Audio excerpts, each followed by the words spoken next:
Yeah, but we thought, we need to bring him up here.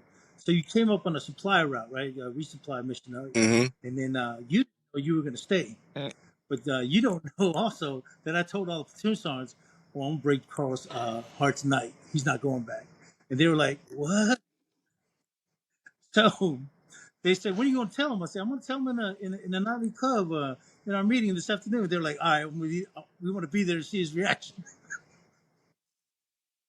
So you were sitting in the back, and then I was like, "Yeah, okay. When is this convoy going back?" And I think you said something. "Are we going back?" I was like, "You ain't going back."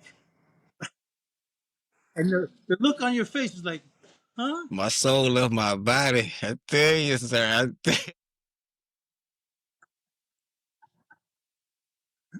I said, "You ain't going back, Sergeant Crum Powell. You staying right here at 5 Lagman. As a matter of fact, welcome." Go back on show, let's go.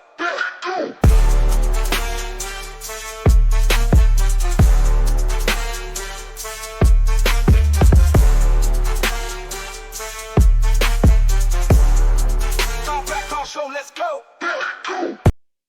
What up, battle buddies? Welcome to the Combat Carl Show. Real vets, real talk, slightly inappropriate.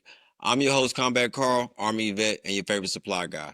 On the show, we're gonna cover it all, from your first pair of boots to your final salute. No filters, no fluff, just vet stuff.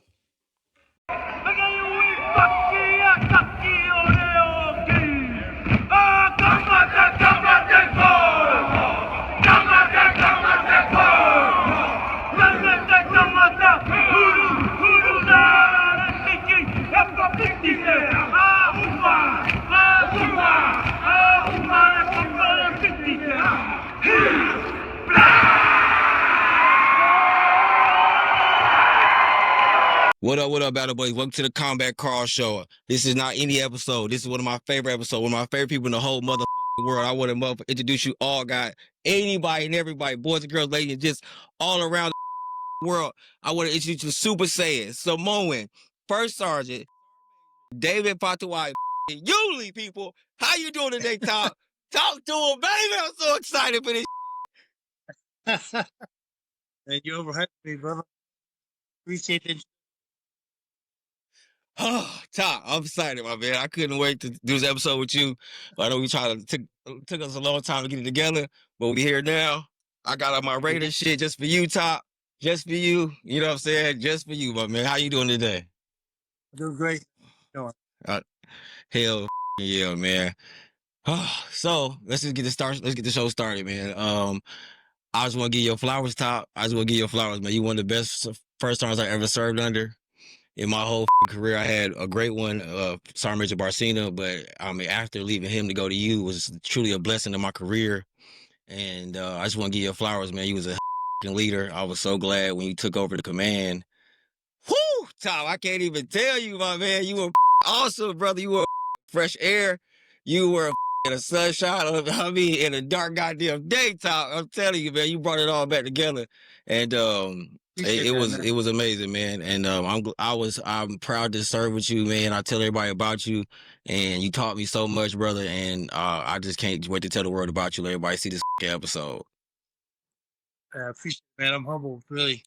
It was just it was an honor to serve with you, man. I got a story about how I got that position one day. I'll tell you. Maybe we'll get to it later.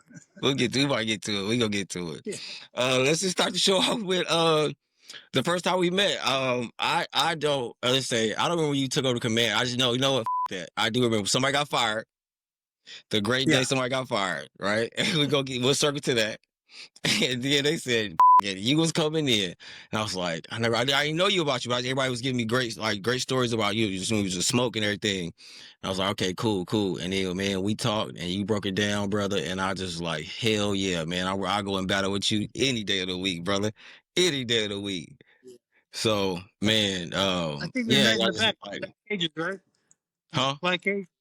Yeah, supply cage back there. Well, I knew from the get-go you were a hustler, so I was like, okay, I got a real one right here. That happened.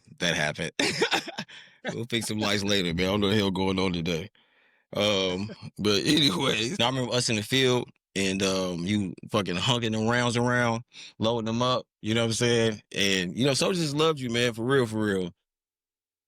Appreciate that, man. I had some great soldiers along the way. Great soldiers. This episode is sponsored by Properties Home Inspection, your friendly neighborhood home inspectors right there in Georgia. Whether you're buying your first place or want to know what's going on behind the walls, they got your back. They geek out so you don't have to stress out. Hit them up at properties.com for all your home inspection needs today. All right, my man. Let's get into it. Where you from? Tell the people where you from, my man. I'm originally from the island of Samoan. Born there. It's a little island in the Pacific, probably about 2,500 miles southwest of Hawaii, in the middle All of the right. ocean. When did you join the military? I joined in 1989. Ooh, buddy. Now, what was 89? 89. So, shit. Yeah. You joined out of Samoa, or where you was at when you joined? No. I graduated high school in California, Fullerton, California. Okay. Had some issues. Looking for some guidance, and then joined the military. And then recruiter offered me. I didn't want a desk job. I knew I wanted to do something, and I wanted to be an infantry guy. And he was like, "No, check this out, man. I want you to be a 13 Bravo tank crew member." He showed me a picture of a tank and told me that's artillery. So I was like, "Oh man, that's right up my alley. Yeah, I'll do that. I'll do that." But yeah, 13 Bravo, King of Battle, field artillery. King of Battle. Been dealing with it. Who? Yeah, King of Battle. Who? Who? Fucking who? My God. King of the fucking Battle Top, man. You were fucking awesome as hell back then, boss, man. Let's say in basic, man, what was basic like? Where you go to basic at? I went to basic training at Fort Sill, Oklahoma. Ooh. At the peak of coldness. I think I got off the plane with some flip flops on, shorts, and I was like, "Man, what did I get myself into?" You know what I mean? So It was cold. It was cold. So yeah. All right, I'm gonna go ahead and hit you with a curveball real quick, man. What's your top 5 military movies? War or military movies? Okay, top 5 military movies, right? There's a movie that's World War II movie. We used to watch it all the time. In a second, right? It's called The Longest Day. It's about the movie about World War II. That's like number one. My brother watched it all the time, and then in the 82nd, I made her watch it like Memorial Day, before Memorial Day. So Full Metal Jacket. Okay.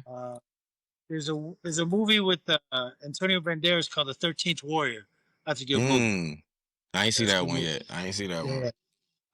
Saving Private Ryan, of course, and then I got to include 300. You know, 300 got to be. 300 got to be in there, baby. Got to be. Yeah. All right. All right. For the record, for the people, my top 5 right now is gonna be Fury, 13 Strong, Woman King, Major Payne, and damn, Black Hawk Down. Black Hawk Down, yeah, good movie. So I know I keep changing every episode, but I've been so many good movies out there, people. All right. Let's go with why did you join the military though? Like, you know what I'm saying? It's 89. Were you fresh out of high school or when you joined? Yeah, I was fresh out of high school, man. I need some guidance, you know what I'm saying? I totally need some guidance. And I just wanted out of my situation. It wasn't a bad situation at home, but I needed to do something, you know what I'm saying? So saw that Army recruiter and said, "Hey man, how fast can you help me out of here?" He's like, "I can have you out of here by Thursday." Sign me up. Let's go. All right, I got a side note question. Did your recruiter lie to you though? Did your recruiter lie to you or tell you some shit that you was not true? Well, yeah, he told me. He showed me a picture of a M1 tank and said that was artillery, right? Yeah. And then he took, but he did tell me one thing, which he said, Army's not gonna make you rich, but if you save your money, you'll be all right. So I was like, okay, we'll stay about that. Funny thing is, I found out later, my recruiter got chapted out of the Army. Yeah. We're not gonna say for what. I remember him, so I was like, yeah, man. Did you want to? All right, so growing up though in Samoa, did you always want to be in the military, or was like, what was your? You know what I'm saying? I know you didn't. Well, shit. Did you ever think about going in the military? What you want to be when growing up as a kid?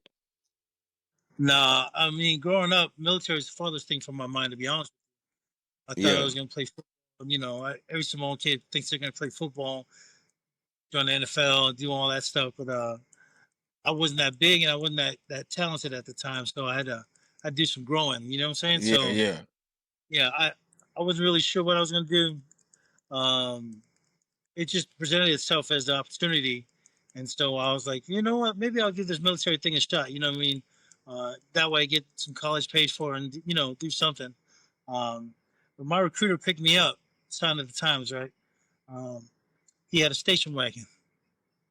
He picked me up in Okay. the front of the house. And then there's six dudes in the vehicle already. I had to get in the back of the station wagon. Imagine my Okay. senator watching me get in the back of the station wagon, leaving for the army. I know my dad was like, "What is this? What the hell is going on?" But it was all good though. It was all good. All right. So, where all did you get stationed at though? Like, where the army sent all the places the army sent you? Okay, so I was in Germany first. I was in Okay. Germany, That was your first duty and then station. first duty station was Germany. Yeah, Okay. Germany. I went to Stone with Germany. That's how old I date myself. I know soldiers. Where's your first deployment? Stop like 03, 04. I was like, there's a storm, and they were like, what? Yeah, yeah. Yeah.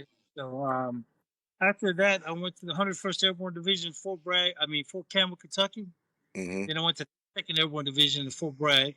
Mhm. After they spent a lot of time there, and went to the 1st Cav Division in Fort Hood, Texas. Fort Hood. Mhm. Uh, spent some time in Fort Lewis for a little bit. After that, I went to Fort Steele on the AIT side of things with the second field artillery, just shooting for AIT. And then after that, I went to Hawaii as a recruiter. That was, Mm. That yeah. was fun. And then after that, I came to JBLM, went back and forth from Germany, Korea, JBLM, and finally finished up in JBLM. Yeah. Hell yeah. Or we used to call it Fort Oh, Lewis. that's a long. You got a long man. That's a lot of places, boss man. Yeah, it was a That's a lot of lot. places. I tried to keep me on the East Coast for the longest, you know what I'm saying? Yeah. So, Hit that subscribe button so you can roll with your battle buddies on the Combat Crawl Show. No filters, no fluff, just best stuff. And if you don't, I'm gonna tell everybody you the real Blue Falcon. So did you come from like did anybody in your family join the military before you joined? no, I was the first of my family to join. Okay. Because we're immigrants. We came from another island. You know what I mean? I didn't Mm-hmm. come from American Samoa. I came from Samoa, what used to be called. Talk that. So nobody in my family had actually joined the military. I was the first of my family to join, and I would say like after me, my sister joined, a couple nephews joined, and stuff like that. So it kind of paved the way for those guys to look at the military as an avenue for success. That's real life. Yeah. I be asking some people though, like this is like later on in the conversation. Like, do did you have an issue with family understanding or taking no because of people? I feel like family members think that we got more money than we do. You know what I'm saying? They think we super Oh balling, yeah. and then you got you got like, hey, Oh, no whoa, whoa, doubt. whoa, No doubt. They set up the military guy because he got all the money in the world. right? He's straight. He Yeah. got it. Yeah. That's not the case. Yeah, Yeah. I mean, one thing the military does, the army does, you have security. You know you're getting the paycheck. On the first or the 15th. You know that's right. gonna happen. But for the most part, for a lot of Hmm. people, that money's already accounted for. You know what I mean? It's already Yeah, taken care that of. money. You know what I'm Yeah, saying? Oh, trust me, I made all those stupid private mistakes by like buying instead of rings I shouldn't have bought for my car when I was younger. yeah, yeah. Stereo I was gonna system. ask you how you blew your first deployment money. How did that go? What you spend it on? Uh, everything and everything. Yeah. That's what. Hey, I didn't have a financial guy back in the day. I was just spending money. I was like, yeah, well, I'm We rich. straight. I'm rich. We straight. We straight. I'm getting paid to get on Yeah, the 15th. I'm straight. yeah. No, and then you quickly learn how fast that money goes, and you're like, whoa, what's going on? Hmm. Yeah, I mean, just being real with everybody. Some guys are more Yeah. financially frugal with their money, but no, I was spending it. All right. So in '89, what was your basic training theme song in the sense of like what song we listened to right before you? What song was popping right before you went in to basic? I So MC Hammer was big back then. Okay. MC Hammer was turn that mother out. You know what I'm saying? Oh yeah. Yeah, MC Hammer. So I was like, okay, he was turn that mother out. That was it. You know what I'm saying? That is wild. That's not in day. That song when I was coming in, the big song I was coming in was fucking T-Pain, I'm a Stripper, and Plies Shorty. That Yeah, was it. That was the totally different. biggest two songs out. Hey, it was either MC Hammer or Real Vanilli. They Oh, were hot back in '9. that was hot there in '89. All right. So let's say, all right, basic though. Can you tell me through your first week of basic? Like, what was your first week of basic like? Well, I'll tell you this: basic wasn't really. It wasn't really too hard for me because people just put it this way: people were yelling at you. You know what I'm saying? Mm-hmm. And that didn't. No, we had Mm-hmm. guys in there who weren't used to people yelling at them and whatever, getting all stressed out. I was like, bro, I grew up in a Samoan household. Being yelled at is the least of your problems. You know, when they pull out that belt, that's when you gotta start worrying. You know what I'm saying? So I quickly found out that they couldn't hit us, they couldn't do nothing to us. All they could do is make you do push-ups and scream at you. I was like, oh yeah, I'm down with that. You know what I'm Yeah. saying? So and then I love to eat. We were in the mess hall, breakfast, lunch, dinner. Oh man, I Mm-hmm. was eating everything they had up in there. So All right, let's see. What was your worst day at boot camp like? my worst probably first time I did a road march, first time I've ever walked that far in my Mm-hmm. life with a backpack. I'm like, man, what don't we have Humvees or Jeeps or something like that? Yeah, probably my first road march. You know what I'm saying? I was like, I was kind of prepared for the runs because with the road march with all that heavy gear, I was like, man, I quickly found out that I had to be good at it. You got to get good at it, and it seemed like every step I was taking, because our commander was like 6'6", he Mm-hmm. was taking one step every four of my steps. I was Yeah. trying to get it. So then I learned, don't be in the back. Don't be You in the be in the back. back. Mm. That thing, you get long, man. People get to walking away from Yeah, you, get to reaching for him. Everybody get to walk. you reaching for yeah, you running in the back. You ain't at a small pace. You running. So Let's see. Fuck it, let's get to it, man. Have you ever served under a toxic leader? all right, man. Thomas Redmeyer. That's We doing names today, boys and girls. Fuck it, let's do it. the most toxic leader I've ever had in the United States. In the fucking army. So, to mind you, I served 26 years, Mm-hmm. and in my whole time, 26 years, that man was the most toxic leader I've ever had. Let's just say I talked to my wife about it while we were deployed, and she was like, "Babe, all you gotta do is just pray for him." I said, "Pray for him." I guess I will, because I don't know if he had it out for me, or I found out later that he really didn't like me. He didn't Mm. but you know what? You still got to be fair if you're in a leadership position. But that man right there, and I'll be honest, if I see him today, yeah, I'm probably gonna punch him in his mouth. Yeah, Yeah, boy. Yeah, boy. We get to it. yeah, Yeah. yeah. And So, I just didn't understand. A toxic leader is one that just doesn't make the situation better. You know what I'm saying? mm-hmm. You know, everybody knows the definition of leadership: process of influencing others Mm-hmm. to accomplish a mission by providing purpose, direction, and motivation, while always improving the organization. He didn't do that. Mm-hmm. He didn't meet all that criteria, and to me, it was just it was one of those things. Um, Whoever wish I see him, I wish I'd see him again. We can have some words and we can talk about it. But at the time, um, there was one time I swear, at a ball that we had where our guys were getting rowdy like they do at a military ball, right? Right. But the other battery was getting rowdy too, and they were like a little bit more rowdy than us. So I was like, hey, it's a ball. Let them have fun. Hmm. My soonest I turned to the right. My wife grabbed my hand, and here comes Thomas Detmeyer. You better get your people under control. And I'm sitting at the table. I'm like, what is he talking about?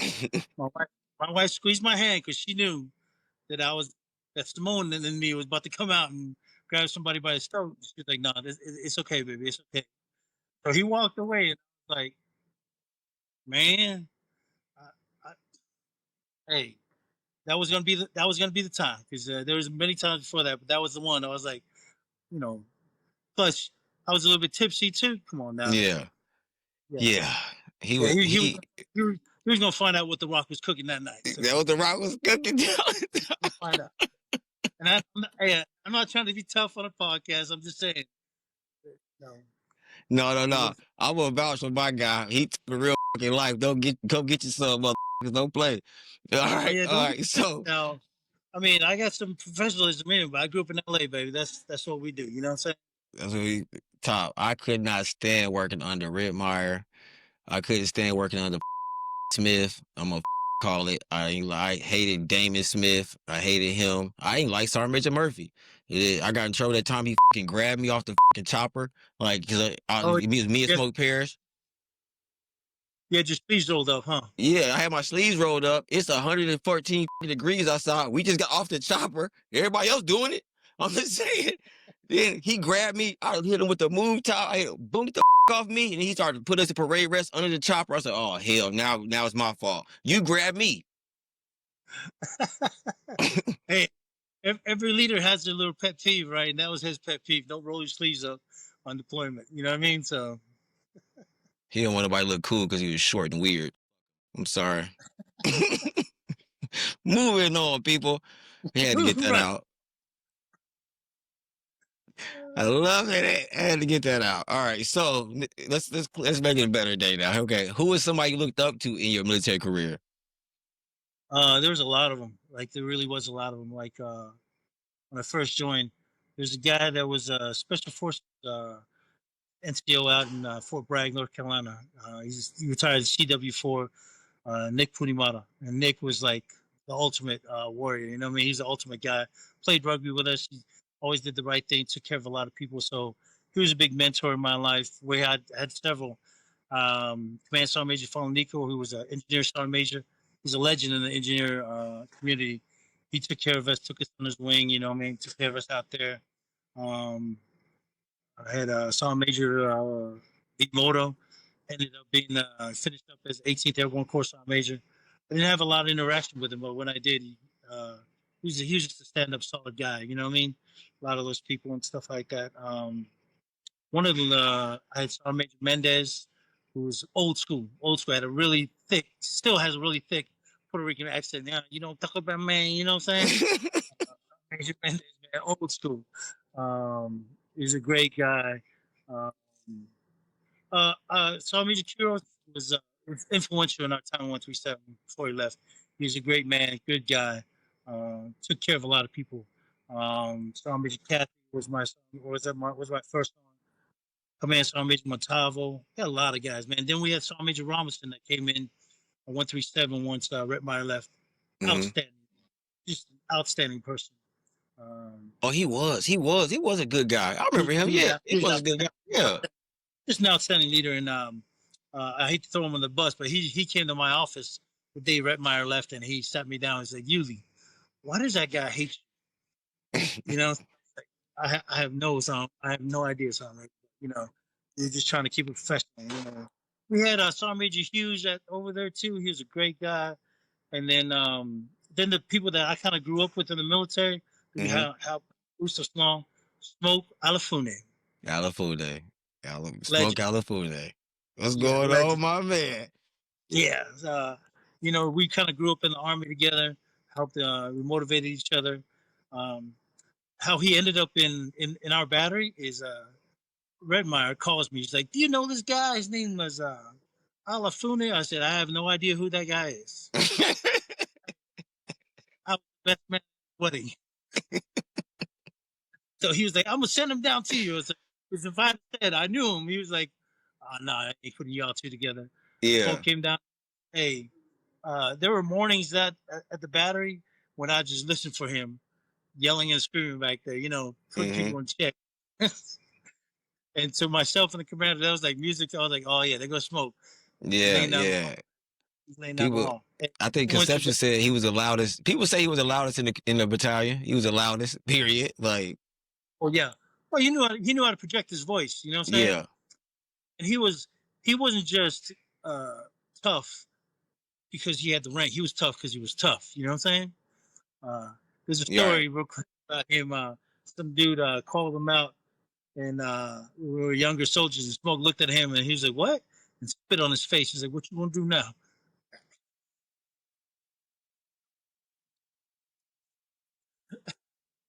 And dude, all he could do is wipe the spit off his face and be like, and Hey, we just walk. Smoke out wasn't a little boy neither. He ain't no little No, man. he's tough, man. He's tough, man. I had some other guys, fellow partner of mine who passed away. Casa Tosta Tuliao. He was, I think he could have been uh, the commandant of the field artillery if he had stayed in. He was very influential, and we grew up together as soldiers. And then EW3 retired Cormier McMore. He Okay, was mechanic. That was my brother. All these guys, him and Mr. Jonah Leahy, and Command Sergeant Major retired Pete Calliope. okay, okay, These are guys that we grew up together and stuff like that. okay. So That's what's there's up. just too many. It's so too many names, man. It's a great batch of people out there, y'all. That's what's up, man. Shout out to all y'all for real, for real. All the great smokes that were with me, that served under me. Smoke Rivera. Yeah. Smoke Rivera. Hit that subscribe button if you can roll with your battle buddies on the Combat Crawl Show. No filters, no fluff, just best stuff. And if you don't, I'm gonna tell everybody you the real Blue Falcon. Yeah, Smoke Rivera. He's a good guy. Smoke Rivera. There's another guy I want to mention. His name is he's Master Sergeant Ropati Felice. We used to call him Fabio because he was everywhere he went. He tried to take his shirt off for the ladies. You know what I mean? He had a great body. He was always fit, but real instrumental. Me, him, Smoke California were roommates at Fort Hood, and we kind of were doing things together. You know what I'm saying? Yeah. And we help each other through the ranks. Hell yeah, man. That's what's up. I can't wait to get Smoke out on here on this damn episode, man. I think we're gonna have a good one. You get him on here, man. He's doing great things. He's on the radio in Kauai now as a DJ. Hell yeah. What I can't wait. I told him we should do it from the radio station. I told him, man. I think it'd be super dope. Oh yeah. He actually called me. He was inspired by your podcast. He watched Conceptions and he was inspired that you were doing it. He's like, man, I got all the tools here. He's been doing it for a while. He was doing a bit of that acting thing for a little bit. So Yeah. I was telling you that. yeah, he's doing great things. He's still in the mix. You might see him coming out in a movie or so. Yeah, I look forward to it. You know what? We talk about Smoke Owl. Let's go ahead. So I tell people this story, what happened, how I got moved from Kandahar to Lagman.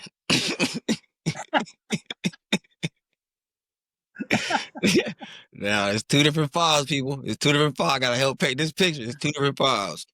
Now, about 4 hours away. 4 hours away. Now, Smoke Owl is the NCOIC of all the S4 supply guys, okay, at Kandahar, people. I'm gonna paint this picture. Now we have this weirdo dude. We call it names. Lieutenant Ramirez, I think his name was. So he came in the office and was like, I want y'all to call me. He tried to name himself. He was like, I want y'all to call me Rimrod.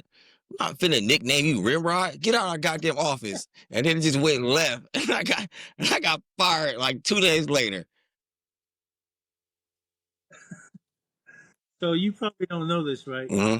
But I made the decision to move you up. We had made the decision to move you up to Fob Lagman to keep you up there, because I wanted you in close proximity to me in the company. But you were having a good time down there in Kandahar with the boardwalk and everything. I knew you were already I thought I was getting embedded. I thought I was gonna get a good deployment where it wasn't gonna be bad for me. I thought it was gonna be like y'all that's what y'all said. Like, pal, you gonna be over here. We gonna send your soldier over there. You be cool. All right. Yeah. Oh, yeah. Let's not negate the fact that you were chilling in Kandahar. That's very You were true. chilling with the front line down there. You know, around your logistical buddies and stuff like that. I get it. You were having a good time. It was a good But time. yeah, but we thought, we need to bring him up here. So you came up on a supply route, right? Resupply mission, Mm-hmm. and then you didn't know you were going to stay. But you don't know also that I told all the platoon sergeants, well, I'm going to break Carl's heart tonight. He's not going back. And they were like, what? So they said, what are you going to tell him? I said, I'm going to tell him in a nightly club in our meeting this afternoon. They're like, all right, we want to be there to see his reaction. So you were sitting in the back, and then I was like, yeah, okay. When is this convoy going back? And I think you said something. Are we going back? I was like, you ain't going back. And the look on your face was like, huh? My soul left my body. I tell you, sir.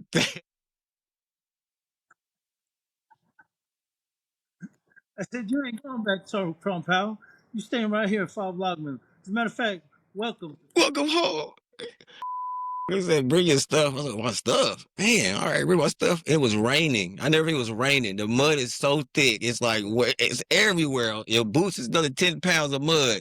They're like, you staying? So for anybody that's like, the significance, like you came from the Waldorf Astoria 5-star hotel. Yes. And you moved into the Motel 6. The Motel 6, not even Travel Lodge. The Travel Lodge. It was so bad. It was so bad. I went from having my own, like a room to in a 8-man tent. It was something else. Oh, I had some good guys though. Shout out to Gibby and Yeah, Gibby was guy. great. He was awesome. I miss Lieutenant Fritz we had, and we Williams. had a great CP. Yeah, we had a great CP. We had that Battle Drill 8, the barbecue battle drill. Yeah, the battle. Yes. I was telling Conception about that. We talked about it. I was like, first sergeant used to send me send me off, like used to pimp me out. Go get that. Go get that. Go get that. Well, that's the thing, Carl. I want to harp on it. Like, you're one of my best supply guys, man, ever. I appreciate that, Todd. For real. You were a hustler. You made things happen when I asked you to make things happen. You knew the regulations, so we skirted the regulation a little bit, but we knew what we're doing, and you weren't afraid of work. You worked. I'm gonna give you that, man. You worked your butt off, and you were not afraid to work. And then the other thing is, you had so many connections. I appreciate that. Yeah. I know that word drug deal is not supposed to be used in the logistical right genre. Hey, you ain't getting nowhere without a little drug deal here and there, right? Little tactical present. Here you go. Yeah, a little tactical present. Here you go. Yeah. I was like, tactical. Oh, we got an extra gator. Okay. I need that. I need a truck. We need a truck. I got so many stories. Oh my God. We was deployed the time when CID came about the LMTV. Yeah. Oh. I don't know if it's war crime. I don't know if I don't want to say because I don't know when it's war crime. Is that technically a war crime? Like, I don't know who vehicle it was. He just showed up. It's ours now. Yeah. Hey, if you're ever in the Army, you realize that you make that supply guy your best friend. Yeah, you take care of them. You know what I'm saying? Because the minute you start talking about you needing some stuff, you know what I mean? You had it in good with the CBs, with the Navy guys that were there. Yeah, that's who supplied all our barbecues was the Navy people, and I once I got that connection, we ate good. We ate good. Yeah. Oh yeah, Class 1. We were Class 1. We're getting everything. I need soy sauce, brown sugar, pork chops. I need a Coca-Cola, some Pepsis, and something. Let's go. Now I will give you that. You taught me how to barbecue like a Samoan style barbecue. Even in deploy, you hear me, people? He just make a cook in the desert. Okay, taught me how to whip it up in the desert. I give you that. I never had like Samoan or teriyaki. I mean, all the stuff you was doing when we was over there, man. Oh, everybody wanted to come hang out at Alpha Battery because of you. a little bit of brown sugar, soy sauce, vinegar, Italian sauce. You know what I'm saying? A little bit of something. A little bit so. We ate good over there. Oh yeah, we Oh did man. eat good over there. Let's see. Do you Oh, remember you the know, compound we had? We turned that compound. We had freezers outside. You got for me to put all the meat and stuff in there. We had the guys down at the motor pool. They made us grills. I mean, we had it made down God, we did. That was our whole little, like our whole little world down there. We did. I forgot we had our freezers over there. We had like six connexes and freezers over here. there. Yeah. You remember? You remember my 300 wall? Oh yeah. Oh yeah. I got sure I'm gonna put a picture of that 300 wall. But yeah, it made a lot of men break, sweat when it fell down a couple Yeah. times. Put it back up. Yeah. All right, I I want to mean, debunk. I don't know if I got a question. I want to debunk was it. something. So, I'm not bragging, but you know what we hear now. So I did get back promoted when I was with Fort Lewis. No, excuse me, Fort Stewart initially, and like I didn't get back from the second time, but I did feel like I was getting nominated or put in the list for back promotion. Is that true for the second time? Like when I was with y'all? Yes. Yeah. So I remember when you came Yeah. to me, he was like, "How you got?" I never told you I got back promoted before that, and he was like, "How you got back promoted?" I was like, "Yeah." He was like, "Damn, you can't get it twice." I was like, "Damn it, Oh yeah, we put it in. You didn't. man." Um, I appreciate we that, put it man. in. I appreciate that so much, y'all. I mean, I thought about the other day, like just like y'all recognize my work ethic and like for two different like armies in a sense, like third ID versus second ID, just and nobody ever know me to see like I mean I'm taking care of people and shit, or my guys. I appreciated that for real. Just being nominated, you know Oh what I'm yeah, saying? no, you were definitely a workhorse. The one thing I didn't have to worry about you is you got the work done. You definitely got, you know what I'm saying? So um, you weren't afraid of it too. So I mean, you definitely helped us out. Definitely helped us.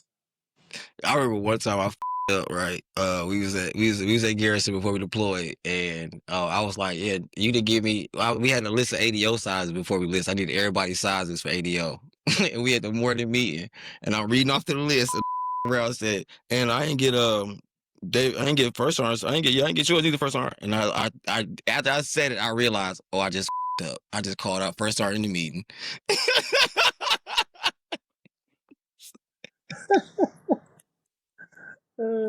You gave me hell that day. You was like, "Oh word, oh word." So you want to call me out? God damn it! You know, it was So hell all day. we on a first name basis now. That's where we at. You got to understand though, a lot of people like where I work at now. I'm a contractor on base, hmm and people are like, "Hey, man, go down there see Dave at the gym. He's happy. He's a happy-go-lucky guy. Like that's what I'm trying to be now. hmm Happy-go-lucky." Not too long ago, I had a soldier come through here, and they were like, that ain't the real Dave. You ain't." I was like, "But you got to understand when you have an all-male unit, you know what I'm saying? hmm All that testosterone, everybody trying to do their own thing.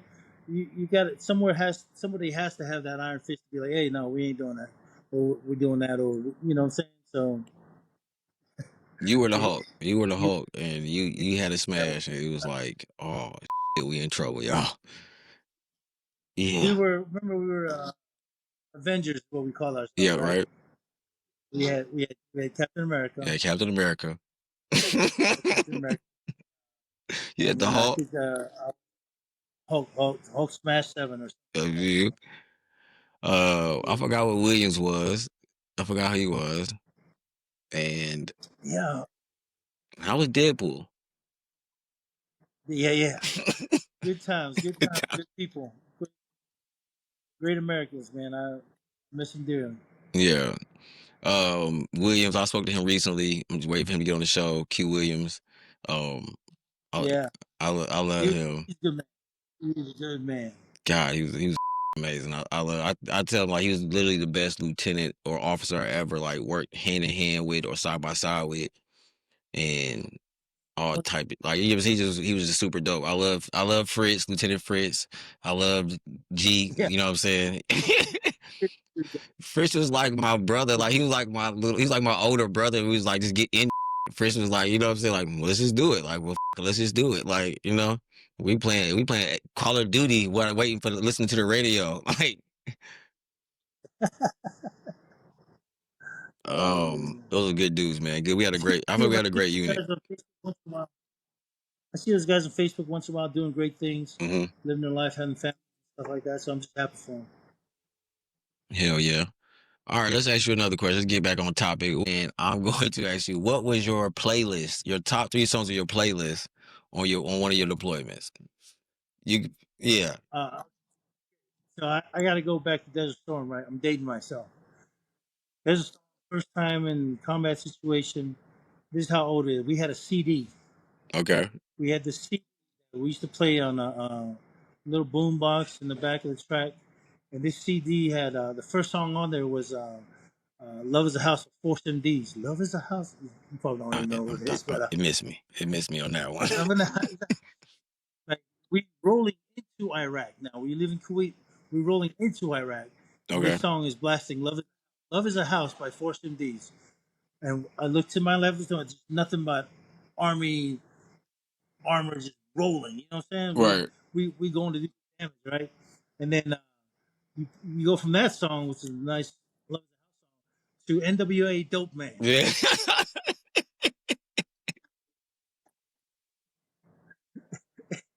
All right. NWA Dope Man. So the whole, we got to streaming through the thing. Everybody like screaming Dope Man while we rolling through Iraq. And then the other song that was on there was a Humpty Dance, but Digital Underground. Okay. You know what I mean? Okay. I know that one though. Yeah, we're dating myself, but that's just the music that was out. Yeah. If I hear any one of those songs, I immediately revert back to Iraq and Desert Storm. So Okay. Okay. Let's talk about your first deployment. Okay, how many deployments do you have? That's another question. How many deployments you got in total? I have 6 deployments. What? You said 6? Well, yeah. So maybe when people ask me how many deployments, I say I got one too many. Yeah. Yeah. 6 of them things, buddy. Yeah. My first deployment was Desert Storm. Now, understand, there was no tents with AC. There was nothing out there. You know what I'm saying? Like, it's totally different. We went out there. We are the first ones out there. You know what I mean? And we were Hmm. jumping. We were moving. We were making tactical moves every day. So we were what we call march ordering, going into another position every day. We're digging foxholes every morning. It's like, I was like, man. That's wild. But we got so used to doing it and so used to moving and stuff like that. It was just second nature. Okay, we got to move. We're doing this. We're doing that. So it's a jump like every day. It wasn't until so during the war itself, we weren't sure if things were going to kick off, and then they say, hey, we're going to shoot some rounds here, double back, and go all the way up top like a road march of like 100 miles, and join the main effort. And I'll tell you, when I think about like the the power of the U.S. Army, I Hmm. saw it. Lines and lines of like there are tanks in front of us. We're shooting. Tanks are getting in tank battles like literally right in front of us. We're watching it. One night we stood up on the top of this hill and we watched tank battalions destroy BMPs, and we were just like, man, they got no chance, Mm. no chance. We were getting incoming fire from artillery. They were trying to range us a little bit, and at the time the Republican Guard didn't have any night vision, so every night they were shooting illumination rounds just to light up the sky so they can see us coming, but it didn't help. It didn't help at all. We were, if the might of the U.S. Army was on this full display there now, and I just saw people like Americans doing their thing. Everybody was like one team, one fight. We ride by people that were screaming at us, and then all I remember is them sending POWs back to the rear because they captured a lot of POWs. So it was a shock. War does something different to you. You know what I mean? You see some stuff you don't want to ever remember, and then there's some stuff you take and you put it in the back. I will tell you this: war, you see the best and the worst out of people. So it's just one of those things. You know what I'm saying? Yeah. Man, I've been debating to ask people this question, but did you ever have, like, on one of your deployments, or maybe your first deployment, did the fear or like, did death cross your mind? Or, you know what I'm saying? Some people play tough like it didn't, but did it for you? Well, I will tell you this: fear is always there, right? The fear of death is always going to be there. But my mindset is like, hey, man, I was young. I was like, we're coming home regardless. You know what I'm saying? Mm-hmm. We're going to come home. Now, there's been some instances that, that you're scared for your life and stuff like that. But I'm going to tell you, I deployed as a single man, totally different than deploying as a family man. Mm-hmm. As a single man, like, man, let me go. I volunteer. Let's go. As a family man, they say, hey, we talking about deployment. Who? Me? Mm-hmm. As a single guy, I was with it. I was like, let's deploy, let's do it. But once I got a family, I was like, man, I got something to come back to. You know what I'm saying? Yeah. So there's always that fear, but you didn't have a fear. I will tell you, I don't know if you were on this plane with us to go in Afghanistan. We were on C-17, and that C-17 took a nosedive for 30 seconds. Mm-mm. And it was just, They sent me Avon. Remember, man, I met y'all there. So I was the yeah. yeah. So we were on C-17, we were C-5, one or two, and that thing took a nosedive for 30 seconds, and everybody was like, and then it leveled off, and you could see the fear in everybody's eyes. They're like, everybody's scared, but nobody wanted to talk about it. You know what I mean? Like, did that just happen? You know what I mean? It's like a somber moment because I was like, what in the world? And Mm. then that word came, uh, had make a maneuver or something like that. Last minute, I was like, man, that was just crazy. But no, you, fear is there, but what takes over is wanting to get home. You know what I'm saying? Mm-hmm. I'm gonna do whatever I need to do to make sure that I get home and my soldiers get home. That's just the way it was. But there's always some fear. You wouldn't be right if you said you didn't have a little bit of fear. All right, it was a typical day like being deployed though. Like first full year Bosnia or Gulf War or Desert Storm was I forgot I'm dating you like a motherfucker. You didn't go all those places. Desert Storm. I was in Bosnia also. Yeah, damn, Todd, you went to Bosnia too? Yeah, yeah, I was in Bosnia. Uh, Tuzla, Maine. Man, so you went to Bosnia, Desert Storm, Iraq, and Afghanistan. Yeah. Yeah, buddy. Yeah, buddy. You the man. One You too the many. man. All right. One too many. One Well too many. decorated. Huh? One too many deployments. One or too many deployments. What was the best care package you got on your deployments though? I got a care package when we were in Afghanistan for my wife. That was the Uh-huh. best one I remember. I think I had a picture of it, send it back to her because, like everybody else, I was missing my family, my kids. And that care package had little notes that my kids had wrote me and stuff like that. And she sent um, stuff from the food that I really missed, from back home. So yeah, that was the best one in Afghanistan. We just having a conversation. When did you get married? Like what part of your career did you get married? You like a private or you a specialist? Like No, so I'd served 10 years in the army, and okay. I got married at year 11 in the military. Okay. I was single for the first 10 years in my military career, and I'll tell you, I lived my single life. You know what I'm saying? Like Mm-hmm. everybody else is doing, just enjoying the single life.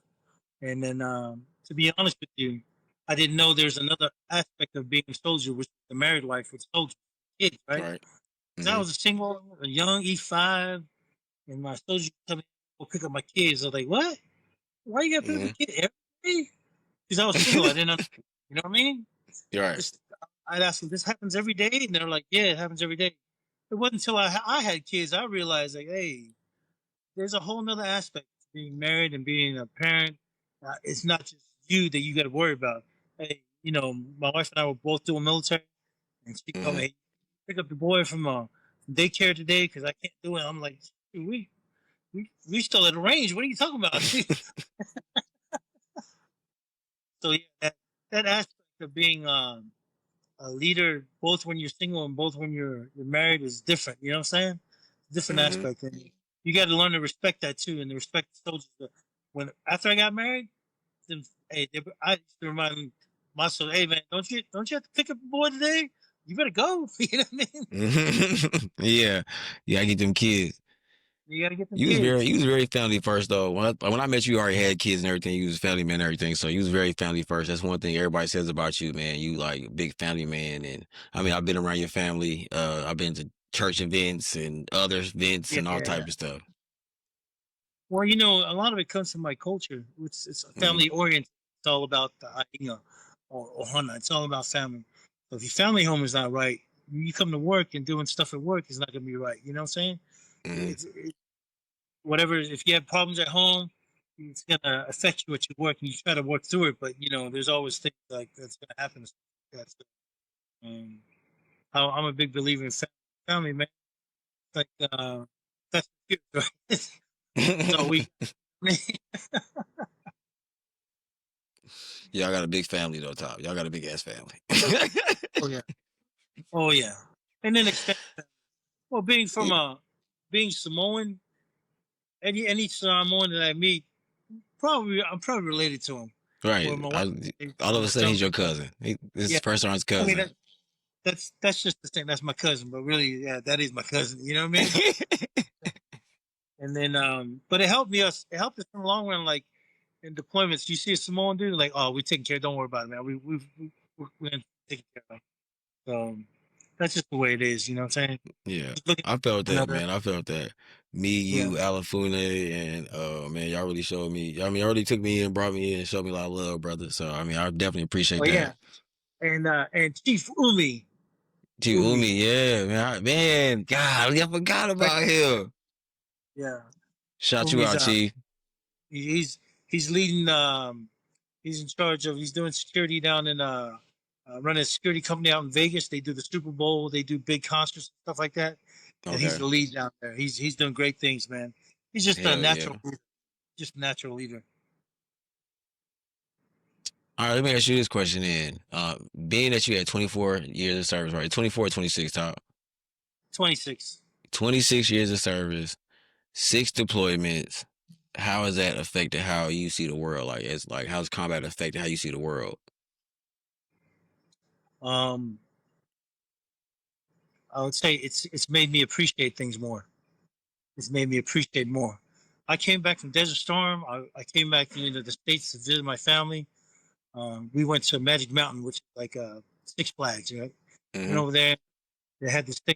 They had a patriotic little celebration, and I'm over there. I'm standing up, and I'm putting my hand over my heart where they play. I'm proud to be American, all that stuff.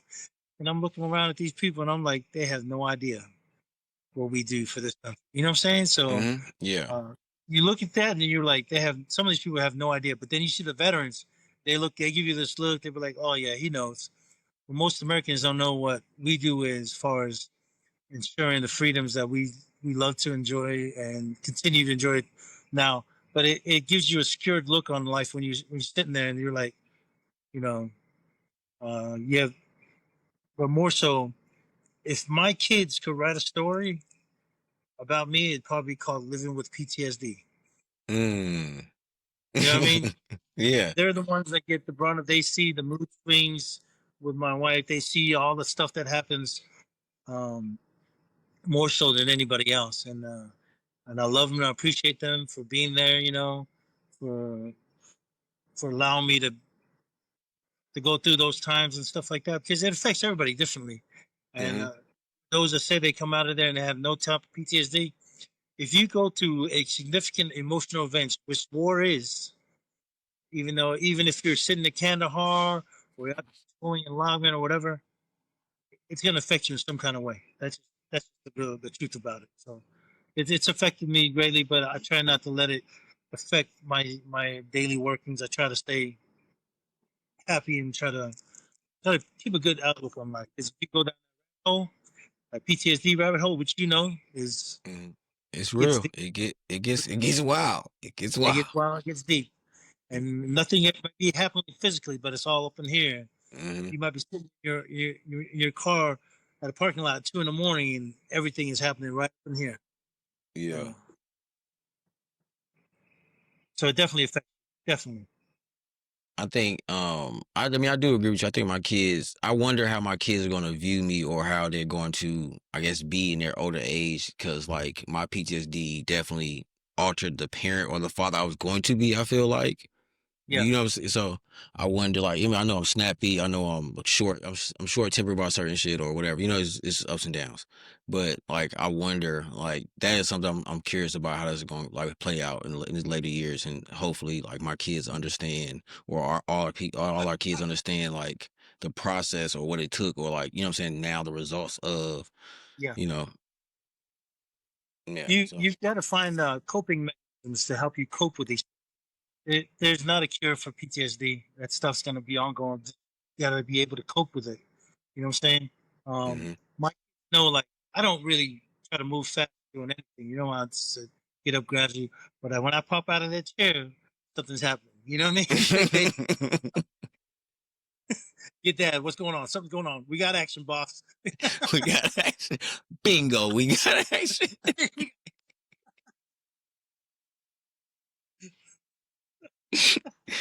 If y'all knew. It's weird because it can happen anywhere, and when that happens, when I get up, my kids be moving. They'll be like, you know, like Mhm. they put that call out. You know what I Yeah, mean? yeah, Yeah. So, yeah. dude, I'm sure yours So do the same. yeah, you know my high. They be in that damn room. My daughter is hell. She get real quiet. She just duck off. I'm like, Yeah. yeah. It's. I mean, I wonder though. I do like try to Yeah. replay some of this shit back. Like, was that necessary? But then, like in that moment, it was fucking.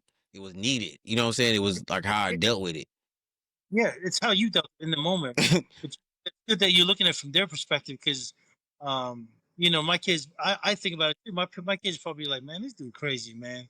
Or he having one of them again, you know, like, Yeah, yeah, yeah, yeah. yeah. My They son, get, he tries me though. So yeah, you're always you're gonna have people who are gonna tell you, man. Your kids are gonna try you no matter what, man. yeah, that's where we at now. We're in the Yeah, trying stage right now. he's at the try. He's a try. Well, the first thing he's gonna do is find out. So, it's telling you, we are love you, boy. All Oh yeah, right. that's love. Let's see. When did you realize? Okay, did you like? When did you realize you had PTSD, or this did your family tell you? Like, you know what I'm saying? When did you like? When did it click for you? I think really when I started to separate from the military, hmm being in 26 years, I identified myself as a soldier. That's what I hmm was. You know, what I'm saying? Not Right. knowing there's a totally different life outside. So that transition piece is hard. It's harder than people understand. hmm Like for most people, like um financially, emotionally, physically, the transition, you go from doing all these things and then it Nothing. stops. You know, it Yeah. stops. So and then it may stop, but your head's still running around, things are happening, you know what I'm saying? And then being a spiritual guy, being a spiritual person, I would say the best explanation for PTSD for me was, and it helped me understand that every event that you've been involved with on deployments or wherever, be it good or bad or whatever it is, there are spirits that are attached to those that event, right? Well, those spirits attach yourself to you, to attach themselves to you, and they might be sitting dormant in the back of your mind, but something happens and those spirits come back up, and then those feelings, that anxiety, all that stuff comes right back up. So that's the best way I can explain it. So so I could better evaluate what's going on with me. Like there's hmm times I was sitting there, I was like, man, what's going? Why am I feeling this way? But if you know what's happening, then you can identify it and you can fix it. And then that way it doesn't be, like uh, they say, problem solving steps. Number one is identify the problem, right? Once you Right. identify what's going on, then you'll be able to deal with it and be able to problem solve it or deal with it a little bit better. That's real shit. Yeah. I'm gonna say this because we talking about it for people out there dealing with PTSD or feeling suicidal. Please call your battle buddies or a friend or professional help. Tomorrow will come and it's not that bad, champ. We're gonna get Oh through yeah. it. Yeah. Uh, the sun will rise tomorrow morning. It's gonna Yeah, be sun will okay. rise tomorrow, baby. Sun will rise tomorrow morning. Just get past it. Don't get into that hole. Don't dig that hole. And don't jump into that hole because you'll keep falling and falling and falling. So I'd say seek some help. You know what I'm saying? Um, I will say the best thing you can do is build yourself. If you don't already have it. A support system. You know what I mean? Mm-hmm. Veterans, on friends or families, or people have just been through the same stuff that you've been through. You know what I mean? That Mm-hmm. understand. You can talk to a counselor all day, but if you've never been deployed, then You just don't get it. You just don't you get know, it. yeah, Like I've been a different therapist that from the VA represent brought to or whatever, and even the VA ones. I talk bad about the VA, but most of their therapists are fucking newbies. Like they're new therapists. They're like new. They never even they were in the military. They just running doing their runs. They're gonna be working for the VA for a little bit.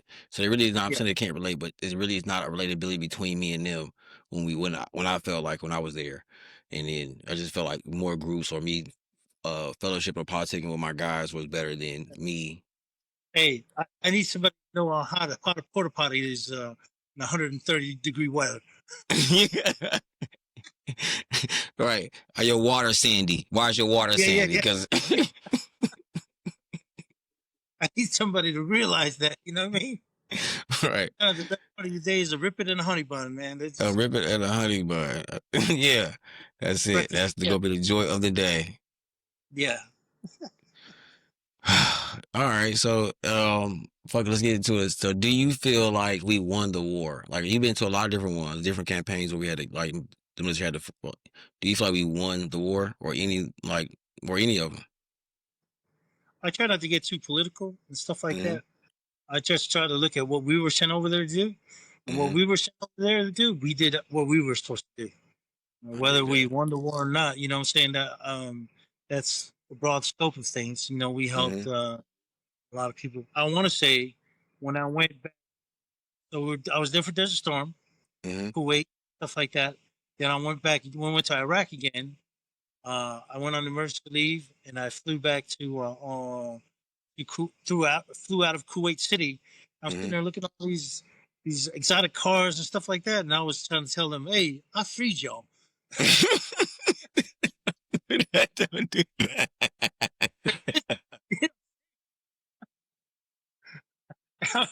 That's just the thought process I had going to Kuwait City Airport. I'm like, man, these people are living large up in here, like exotic cars all there, Yeah. G wagons, everything. I'm like, I wanted to walk up to them and say, "Hey, man, you're welcome. Yeah, You you're know, welcome. you're welcome." Bro. I was here when we first liberated Kuwait, man. I got the medal. You know what I mean? But Yeah. in that essence, in that aspect, yeah, yeah, more stuff. We did what we had to do there. Right. Um, Afghanistan, man, that thing's generational, man. That goes way back, Yeah. way back. Yeah. You remember we were in Lagman in Kalat, and that base that was up there. They said that Alexander the Great used that back in the day. Yeah. I'm like, Uh-huh. we, We've been it, yeah, it, we was in Holy Land damn near. This is yeah, yeah, Alexander the yeah, Great's fucking castle.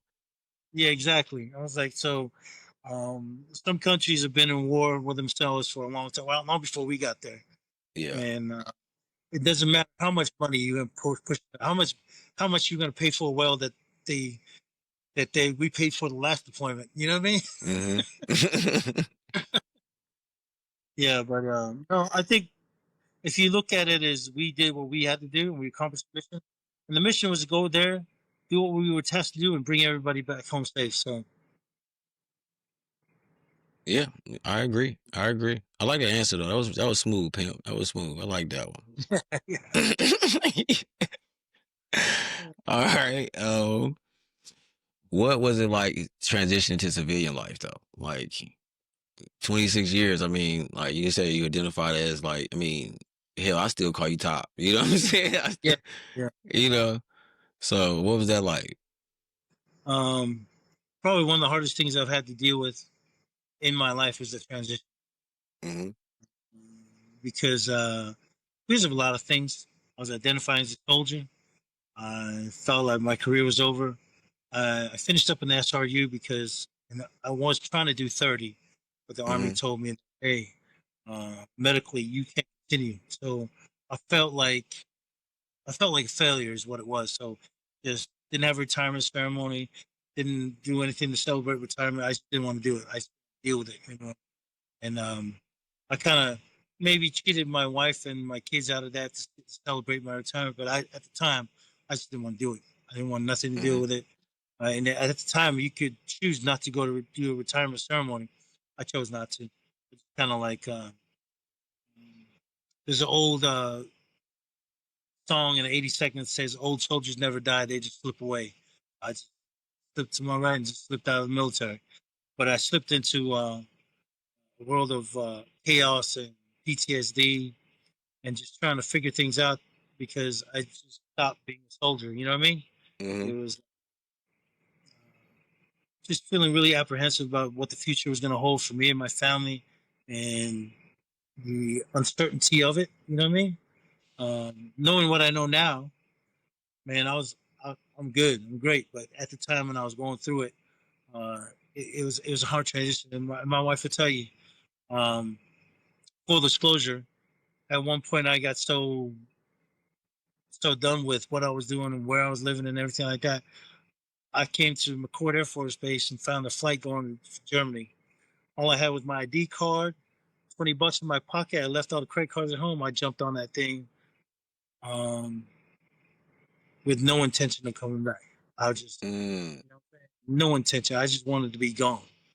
I got on the plane, landed in Ramstein, Germany. Luckily, Ramstein had a USO. It was right across the street was the lodging in a big PX thing. I would hang out at the USO until at 10 p.m. Go over to the lodging because I had no money. I had like $40. I tell the guy at the front desk, "Hey man, I'm just gonna take a nap on that couch over there." He was like, "All right, man, you want a room?" I was like, "Nah, man, I'm good." Take a nap there. Wake up, go to the rec center because I had free food in the morning. Go to the gym, spend all day at the gym, just trying to find myself, figure out what's going on with me. Um, After 10 days of being in, um, 10 days later. Go ahead. I'm sorry. yeah. So what happened is my wife knew some people that were there. I ran into a good friend of mine that was over there. He took me to his house one night and then stayed there a couple nights. And the next day, my wife's best friend showed up. Was like, "You're coming with me." Her and her family had just gotten to Germany, and her husband was a good friend of mine. So I kind of like tagged along with them. You know, he's like, "Man, what you gonna do?" I'm like, just seeing their family atmosphere and stuff like that made me realize I need to get back to my. So then, booked the flight, came back, and then one of the biggest thing, best advice I ever had at that time in my life was, if there's something that's not bringing you peace, cut it out. Cut it out of your life, or place it to where it's not affecting you directly. So there were a bunch of things that weren't bringing me peace at the time. My wife picked me up, and then we just said, "Okay, this is what we're gonna do. We're gonna stop doing this, this, and that, and just concentrate on us." You know what I'm saying? So it was a big transition, and it wasn't until I did that thing, found adaptive sports, DJing, all that Right. stuff. It just kind of helped me How, deal with how, my lo- I'll be back. how long you been DJing since how long you been DJing now? Almost 10 years now. That's first off, you gotta understand like how fucking crazy it is to see you go from like the front of the formation to now you DJing at fucking weddings and parties and concerts and shit. It's like a damn day. It's like seeing Shaq do it. You know what I'm saying? I was like, what is Shaq? He's a DJ. Like Yeah. it's crazy. It's like, oh my, he's a DJ and he's nice, y'all. If you wanna holler at him, tell him he's nice. But yeah, man, it's so wild. And so let me ask you this question. What brings you the most joy in your life at this point in your life?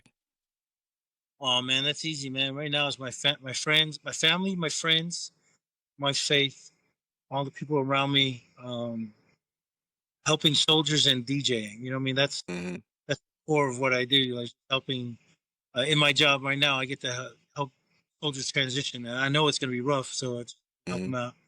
Family's always going to be there. They know they're forever going to have your back. So I'm so grateful to my wife, beautiful wife Easter. She's been through it thick and thin. You know, behind every strong man, there's a stronger woman. You know that, right? Mm-hmm. So she's been instrumental in helping bring me back and stuff like that. And my kids, man, they just keep me young, even though they're expensive. But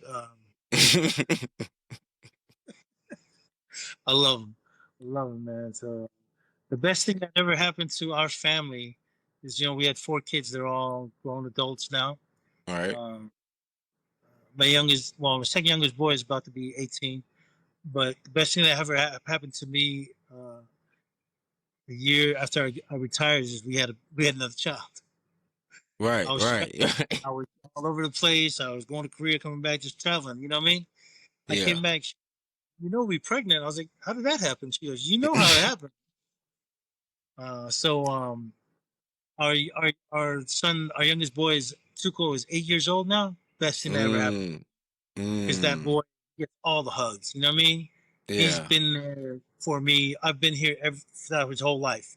He's never seen Mm-hmm. a deployment, never seen none of that. So I went to DJ a wedding in Fort Lauderdale in Mm-hmm. Florida. No, not Fort Lauderdale, Jacksonville, Florida, right? And I was telling them, hey, daddy's gonna be gone for 2 days, and he started tearing up. My older kid's like, 2 days? You've been gone for a year. So It's the real. older kids are used to it. You know what I mean? Yeah. And the younger boy, he's not used to me being gone that long. So it's just great to have a kid that's always there. I'm sure you see it too now, right? Oh yeah, I'm getting it. He at school right now, but yeah, I'm getting it right now. I mean, I do love it's different because I wasn't as present as I wanted to be with my older two, but my Yeah, youngest one, man, attached to the hip, my backpack baby, mama call it, my backpack baby. yeah. And that just So, comes with the territory being military. We weren't all there for our kids like we wanted to be. But we hmm had a job to do. We were putting food on the table, and sometimes our kids don't see that. You know what I mean? right. They just want their parents. Now, that, I get it. I totally get it. Again, real What PTSD. is So let me forget that. Next question is when you start playing rugby? When did you start playing rugby? As a Oh child or man, what? so I'm from Samoa. Rugby is Samoa. So rugby is our national sport, right? I was Okay. born in Samoa. I was raised in New Zealand for a little bit until about 11. I played a lot of rugby there. That's what you do. It's a Yeah. national sport. You know what I mean? The All Blacks is my all-time favorite rugby team of all time. Right, Uh, right. and when I came to the States, didn't play as much until I got in the Army. And the Army was like, hey, we got a rugby team. I was like, for real? Went down there. Um, started playing. I loved it.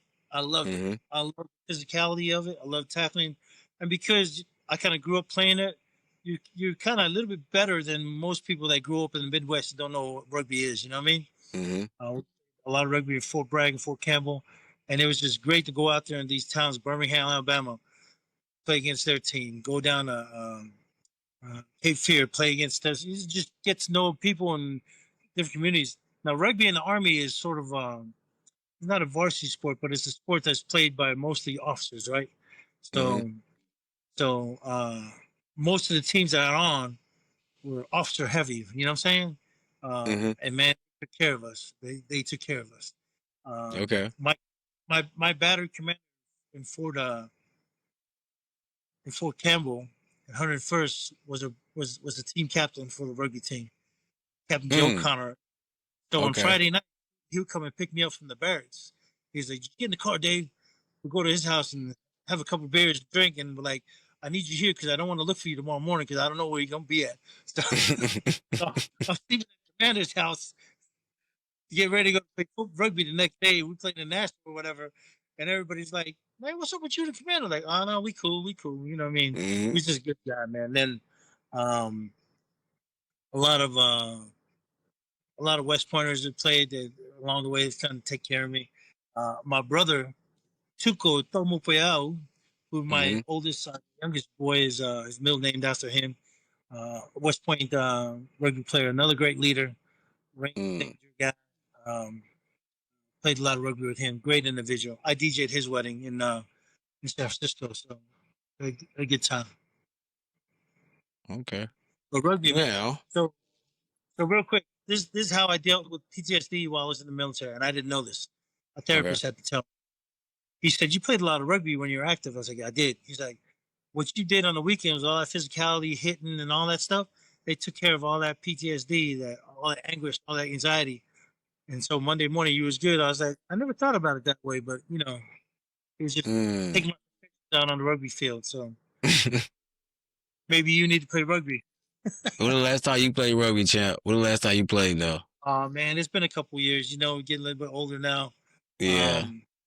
I am 54 years old, Okay. but last time I played was probably 5 years ago. And it was in we call the old boys game, which Okay. everybody's a little bit older. You have to be over 40 to play. But it was a good time, man. Still good to get out there and mix it up with the boys. You know what I'm saying? Yeah. Love it. What's the best advice you never listened to? Best advice I ever listened to? Mm-hmm. Before I joined the army, somebody told me, I'm not going to say who they are, but somebody told me you're never going to make it. You're not going to make it. You're not when he was playing, that person was playing race. First of all, you brown, so they're not going to like you. You know what I'm saying? I don't even know why you're even doing it. You even be thinking about joining the army. You know what I'm saying? He just told me make it, I should do it and stuff like that. And for a split second, I wanted to listen to him. And I was like, you know what? You live your life, let me live mine. You know, things are gonna be different. You know what I'm saying? So that's the best advice. He told me you're not gonna make it during the army. It's the army's getting a lot to me. Won't ever knock it. Had a good time while I was there. I mean, 26 years is like half a lifetime. You know what I mean? Mm-hmm. Yeah. Yeah. I mean, that's life in jail. So yeah, yeah. All right. What are you most proud of about your military career? I'm more proud. This is gonna be. Yeah, I'm proud of the accomplishments what I've done and making the rank, but I'm more proud of my soldiers' accomplishments. You know what I mean? Having them, showing them, like being able to see a soldier reach top potential, what they could do, and it's just it's fulfilling more than anything else. Like it doesn't matter if you did 2 years, 4 years, or 6 years, and if you did something fulfilling and I saw and I recognize it, man, it's just rewarding. I did 26. You don't have to do 26 years of career. I Yeah. mean, all the guys that I tell them always use the army as a stepping stone. If you're not ready for then after that get out and do great things out in the real world. Not a lot of our soldiers, a lot of our comrades have gone out and do great things. You know what I'm saying? Like yourself, you're doing this thing. Like I see people on Facebook, and I'm just like, man, I'm applauding them from cheering them on from the distance. Like, man, that's what I'm talking about. Great things. Even some of those that are now, Nelly now, first on now. Now. I think as a private, him and Bowling, like to see like, okay, I saw the potential, like these kids gonna be all right. They're gonna be all right. And to see that now they're fucking first sergeants. Like these babies that grew up, you know? Yeah. First on Cozell. Cozel's the first on now. I was like, Oh yeah. Yeah, so I'm just proud to see the accomplishments of those people, and to know that you had somewhat of an impact on their lives, and hopefully they take a little bit of how you lead and things like that. You know what I'm saying? And then just impact lives. Like right now, it's all about impacting lives that you touch and being able to pass on what you learned, so they don't make the mistakes you made. You know what I'm saying? Yeah. Proud of that. I'm proud that I have no regrets. I have no regrets. I think I did everything I was supposed to do. I mean, I went to RIP to go to the Ranger School in Fort Bragg. I went down there, took the PT test, took swim test, was in RIP for 2 days. And then they're like, hey, this is back in like the early 90s. They're like, the following MOSs are not to be allowed to go to Ranger School. They said, 13, bro. Oh, I'm out. Yeah, because at the time in the 82nd, if you wanted to go to Ranger School, you just went down there to the PT test and you're in. And the last 13 bro to go through was a guy I knew that lived like doors down from me. He was like, "Oh man, you can make this, man." Went down there, gave it a try. So I mean, sometimes it's just not on the cards, but that's all good. I remember that when your cousin came to Lagman and with special forces talking about you want to get down. No, hell no, it's too late now. I got kids, brother. No. Some great things, man. Yeah, I Marcus. hope he's doing awesome, man. I remember when he came by. Yeah. Oh yeah, he's like a black belt in jiu-jitsu now, doing some good things. You know what I'm saying? Hmm. Omar, he's from here, from Lakewood. Okay. Yeah, All right. Let's see. Who was your best soldier? and that's a tough question. Hmm. The I know it the ain't me. I might be best supply guy, but I didn't know you're best soldier. yeah, But like, go ahead. no, so that's hard to answer because I had so many great soldiers, so Right. many great soldiers. Even the soldiers that eventually got taken out in the army, they were Hmm. great. You know, and Yeah. they all did great things. They did good things. Um, man, I can't recall this one guy's name, but he pitched hot 3 times, like Mm. hot 3. But he was the best gunner in the world. I was like, I'll take the turret. You know what I mean? In a firefight on up in the turret, my man was getting us home. You know what I'm saying? Yeah. But it's third time pissing hot. I was like, man, I don't think I can save you from this one. The third time is, The hey, third boss. time, yeah. Back in the day during the surge, they're like, oh, you pissed. You pissed hot. Oh, okay. Well, we're sliding deployed here next year. Okay, keep him around for that. Keep him around. You know what I mean? Yeah, yeah. I've had a lot of great soldiers. I can't Okay. pinpoint any. I say all those soldiers that served under me were great Americans, did great things. Even if you did a short stint, whatever, I'd just be doing a disservice if I named one person on top of somebody else because they were all great soldiers. Love them to Okay. death. Okay. Let me ask you this. Since freedom isn't free, how much did it cost you? Blood, sweat, and tears. Blood, sweat, tears. And then for some of our brothers, they didn't get to come home. You know what I'm saying? Hmm. It's just I remember this first time in the Desert Storm. Hmm. Everything was done. Everything was over. Okay. I remember them telling us if you're going to sleep outside the vehicle, because we were still out in the desert, middle of the desert. If you're going to sleep outside the vehicle, make sure you put some chem lights down to mark your area. Hmm. We woke up the next morning and somebody done ran him over in the M1 tank while he was sleeping in his cot. And, just me, I was like, that's just, the war Dang. was over. It was done. We were just waiting to get home. You know what I mean? Yeah. But to me, it was an unnecessary death. It was like, man, we're in the home stretch, man. So from then on, I stepped on every vehicle I drove. I won't sleep Hmm. on no ground. You know what I'm saying? When I had a chance. So, but yeah, we've lost some blood, sweat, tears, and some really good men and women. Some really good men and women. I think it wasn't in Afghanistan. Or was it? I think it was Iraq. In our brigade, we lost I think a female cook. She was just out there just taking the trash, and a mortar hit and just took her out. I was like, Mm. man, unnecessary stuff, and then stuff that happens in the firefight. But in the thick of things, you know what I'm saying? Uh, I we've remember lost the some. people were leaving. We doing left seat, right seat ride, and they were like escorting the choppers. Like they was taking people from Kandahar to whatever team that was like taking its choppers, taking everybody where it was at, and they got shot down the night before they supposed to left with an RPG on their mountain. And I never forgot that. I said, God damn, they were literally doing their last fucking run and got shot Yeah, down. that last one, man. And you've been there when we had that the freedom flight that went from Lagman. Some guys got hit, so that's a sombering moment to watch that bird take off, and there's one of your brothers on there. It's like, man, you just feel for him and his family and stuff like that, and you're like, man, it makes you wonder why you're over there, and then you're like, okay, we got a job to do. Let's get the job done and let's get home. That's that's what we're trying to do. Yeah. Push them there. Yeah, you're trying to get the mission done, but you're trying to get home. That's what you're Hmm. trying to do. You're trying to get home. That's real. Let me see. All right. Well, my question, like last all my guys, is how do you want to be remembered? Oh man, it's easy.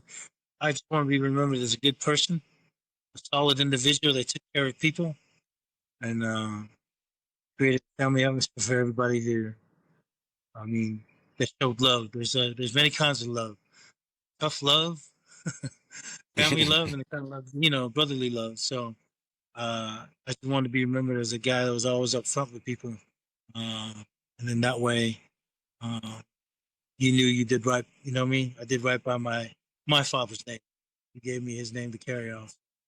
Just want to make. Hey, I wanted to bring Oh, something up if you don't mind. It's okay. totally off. You talk about yourself, like you're talking about you're one of the best supply guys, but people don't understand you're not only a great supply guy, you're also the Fob Lagman bench press champion. Thank you. You know what? Thank you there. Thank you, Tom. I wanted to go bring it up. Thank you, sir. Thank you. Thank you. Thank you. Thank you. There was a time, people. I was a lot more heavier. Believe Bench it. press champion, ladies and gentlemen. Yes. Yes. Bench press, Two-time bench press champion for a fact. Iraq and Afghanistan. And I beat yeah. the commander, our lovely commander. You know what I'm saying? Pound for pound. That's all I'm saying.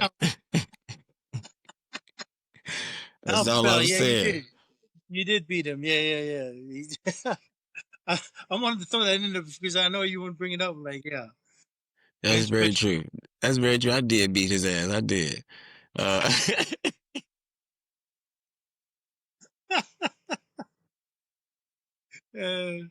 Hey, so I think it's a man. good time, real quick, Carl. I'll tell you about the story of how I made E8. Okay. Okay, it's a quick story. I didn't even validate my records. I was done. I was going to get out as an E7 Sound First Class. I was done. Mm-hmm. So the morning of the E8 list coming out, I get a call from Sergeant Major Matavo, a good friend of mine, great mentor. He's like, Yuli, you made it. I was like, made what? You made the E8 list. It's like 3 in the morning. I'm like, Sergeant Major, you look at the wrong list because I didn't validate my records. I'm done. I'm out. Then he Yeah. tells me, I'm looking at it right here. Your sequence number is 55, Junior Seau. But check this out. I said, now I know you're looking at the wrong number because my sequence number for E7 was 55. Right. Yeah. So I told him, you're looking at the E7 list from way back then. He's like, no, promote to Master Sergeant, sequence number 55, Fatawi David Yuda. Like, so I was like, okay, maybe you've seen them all. Like, okay, Roger, I'm here. I get into the battalion and somebody calls down and say, hey, Sergeant Major, want to see you right now. I was thinking, what did I do now? Mm-hmm. What happened? I go and see Thomas Retmeyer, right? Oh. This at the time I'm the battalion gunner, just certified the whole battalion gun stuff Okay. up in the free shop. And you know what he tells me? He's like, I'm gonna keep you as a master gun. Um, we I don't have a slot for you right now. I'm just gonna keep you there, keep working as a master gunner and such and such. I was like, okay. He's like, oh, by the way, congratulations. I was like, oh, okay. So I'm like, maybe this really did happen. Maybe I made the Mm-hmm. EA list. So I go out and I start running down, towards towards motor pool, right? Star Right. Major Murphy. Star Major Murphy runs by me. He says, Yuli, you getting a battery today. That's guaranteed. You getting one today. Yeah. He said, I don't care what anybody say, you getting a battery today. You getting the first round slot today. I was like, Roger that, Star Major. That is wild. That is wild. That's how that That's how that happened, man. then some other things happened, of course, that put me in that Yeah. spot. So yeah. Yeah, we talked about them people. Yeah, I'm so glad. Me and Conception, I mean, literally, it was such a beautiful day. Like, thank God they got fired. Yes, I was so happy. Carl, I got a question for you. Yeah, Why do you do what you do? well, I'm doing this show for because I don't want to be us. I don't want us to be old. I know that we changed the world. We actually made history. We actually like provided these freedoms for these people for America, and I know that we're 1% of Americans like serve in the actual military, and only a less percentage of that actually went deployed. A less percentage of that actually did some shit. So I want to give the flowers to all my guys, not white, black, or blue, but like I don't want our story told when we cockeyed crazy, got dementia, you know what I'm saying, one arm in Yep. wheelchairs and can't tell the story. So I want us to be in the right mind now. I feel like the moment is now. It's been, it's been a couple years since we deployed and shit. And I just feel like that's the reason why I'm doing the show, and just give people that aren't here their flowers and just let the world know what's going on. I appreciate you, man. I really do. I really appreciate you, my It, man, for real. it gives us an avenue to be able to talk about some things we ain't talked about in a while, air out some Right. grievances, and let some people know. Right. Yeah. I still stay where I left off at. Yeah. So I mean, it's good now that man. I think that was 2012, right? We deployed Yeah. 2012 together. 2012. Yeah. Yeah, that's a while ago. Yeah, But it's a in while the ago. scope of So things, it feels like it was just yesterday, right? yeah. Thank you for letting that guy. I love the show with my man Jose Concepcion. Jose Concepcion. My man. Great individual, great leader. Love that guy, man. Just Man, a motivator, and he's a hell of a guy. just a great I individual. Did some I great just things love for. that we were happy to serve under you, First Arm, for real. We was happy to Appreciate it, man. we seen the other batteries, like we seen everybody else, and they were sucking. They were doing terrible. They wasn't Yeah. happy over there. And we had a level. It wasn't great over there. Even Echo 18th, they was not looking hot over there.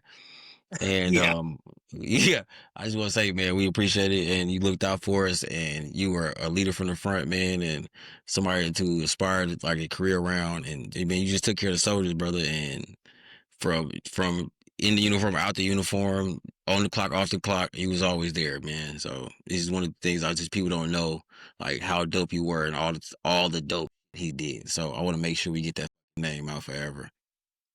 I appreciate much appreciate words. It was an honor to serve with you, like I said before. My man, Carl Powell Jr. Hell yeah, baby. Lagman bench press champion. Two-time nominee Battlefield promoter, baby. Two-time. I could have got that shit twice, boys. Yeah. So, man, I just thank you. Georgia's finest. Yeah, man. I'm from Carolina. I just live here. These kids have me here. Baby mamas. You forgot. I am from Fayetteville, North Carolina, for the people. Oh, where you from, North Carolina? Are you from there? You know I'm from the Nav. Come on, you know I'm from Nam. You know I'm from... Did you go to 71st? No, I ain't go to 71st. I went to E. Smith, Westover, Ramsey Street, 71st, baby. That's Hope County High. You know what I'm saying? 71st. My little brother sister with the 71st. Yeah, so he was on first Bragg East. Boulevard, he was on Bragg Boulevard, baby. I'm all up and down Bragg Boulevard. Oh, I'm a real Fayetteville G, real non-boy, like Pump House. Like I know, like I'm really from here. Yeah. You're on Rayford when Rayford was Rayford Road back. Yeah, Rayford Road was nothing but before the Walmart. Yeah, I'm talking about like I'm really from there. Hey, all they had on there was a Piggly Wiggly. That's it. Yeah. The food line on the Cliffdale, people. I'm talking about. I'm really from there. Shout out to everybody 910 26 shit. Shout out Spring Lake. Yeah, it's Spring Lake. Hello. We'll get y'all. Hello. You know we don't care for y'all. I'm going to cut that later. I shouldn't have said that. As a young E5, I used to live in the trailer park in Spring Lake. Oh, man. You was killing out there. Yeah, it was killing. So, yeah. Hey, thanks for what you do, Carl. Appreciate it. You're doing great. I appreciate you, Top, man. I can't wait for this shit to show. Man, I'm speechless. I can talk about you forever and all day, my man. So again, I just thank you for the time. I thank you for coming on the show, and I can't wait for, you know what I'm saying, see you again, Top. All right, man. Much love. Keep it back. You know it, man. Salute. You know,